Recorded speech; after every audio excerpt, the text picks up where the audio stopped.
एक शख्स ने आके हुजूर से कुछ मांगा। अल्लाह के हबीब अलैहिस्सलाम ने फरमाया इस वक्त तो ज़ाहिरी तौर पर मेरे पास बज़ाहिर मौजूद नहीं है, दो जहां के शाह हैं और पास कुछ रखते नहीं, दो जहां की नेमतें हैं इनके खाली हाथ।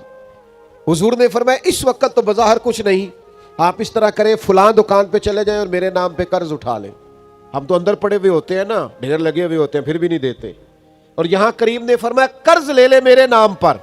हजरत उमर रदी अल्लाह तआला अन्हु खड़े थे और उन्होंने हुजूर से शरीयत का ये कायदा ज़ाब्ता सुना हुआ था कि आपके पास है तो दे दे, नहीं है तो माजरत कर ले। हजरत उमर अर्ज गुजार हुए कि या रसूल अल्लाह सल्लल्लाहु तआला अलैहि वसल्लम, अल्लाह का दीन तो हमें इसका पाबंद नहीं करता कि कर्ज उठा के अल्लाह की राह में दिया जाए।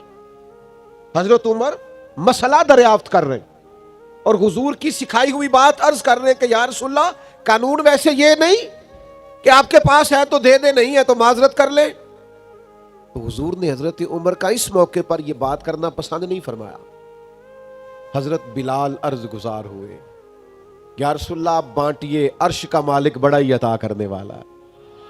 हुजूर खुश हो गए, चेहरा मुबारक और ज्यादा जगमगा उठा।